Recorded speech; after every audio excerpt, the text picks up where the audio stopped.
एक एक गुण युक्त कैसे किया? इस काल ने एक ब्रह्मांड के ऊपर टॉप मोस्ट प्लेस पर, शिखर में एक गुप्त स्थान बना रखे हैं। उस गुप्त स्थान में दुर्गा और इस काल के अतिरिक्त कोई नहीं जा सकता।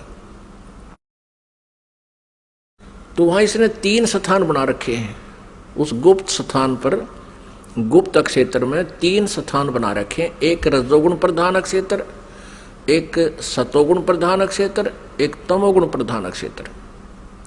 जैसे किसी मकान में 3 कमरे हों, 3 कक्ष, एक कक्ष में अश्लील चित्र लगे हों और दूसरे में साधु संत फकीरों के, महापुरुषों के चित्र लगे हों और तीसरे में सूरवीरों के, शहीदों के चित्र लगे हों। जिसमें व्यक्ति उन अश्लील चित्र लगे हुए कक्ष में प्रवेश करेगा तो वहां जाकर उसका स्वभाव वैसा ही बन जाएगा, बट नेचुरल है।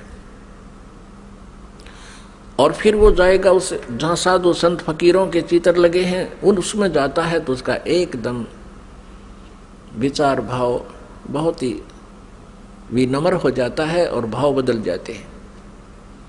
ऐसे ही जब वो जिस कक्ष में सूरवीरों के, शहीदों के चित्र लगे हैं तो वहां जाते ही उसका अपने आप मनोबल उसी प्रकार का हो जाता है, स्वभाव बन जाता है। तो ठीक इसी प्रकार इन तीनों पुत्रों को रजगुण युक्त ब्रह्मा जी को जो कैसे बनाया कि दुर्गा को अपनी पत्नी रूप में, इस श्री देवी को पत्नी रूप में रखा। जब ये रजोगुण प्रधान क्षेत्र में निवास करने लगे तो उस समय इस क्षर पुरुष ने, ज्योति निरंजन ने अपने 5 मुख बना लिए और वहां रहने लगे। इन दोनों के संयोग से जो पुत्र उत्पन्न हुआ वो पंचमुखी हो गया। और जब तक वो रजोगुण प्रधान क्षेत्र में रहे, इन दोनों का मनोभाव ऐसा ही बना रहा, जिस कारण से वो सभी गुण ब्रह्मा जी में प्रवेश कर गए। और फिर बचपन से ही ब्रह्मा जी को इन्होंने कोमा में कर दिया, परवरिश जारी रखी। जैसे देखा है, एक बता रहा था जी 10 वर्ष से एक लड़का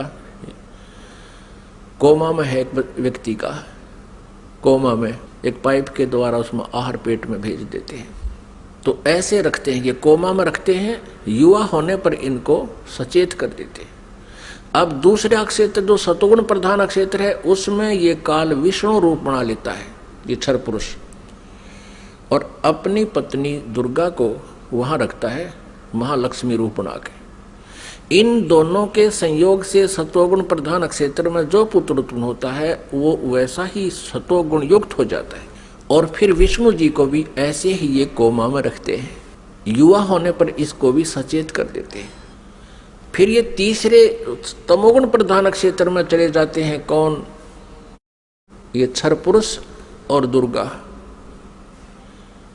अब श्री देवी का वहां रूप पार्वती जैसा बना लेते हैं और स्वयं ये शिव रूप बना लेता है। जैसे शिव जी का आप रूप देखते हो ऐसा ही तो शिव रूप बना लेता है।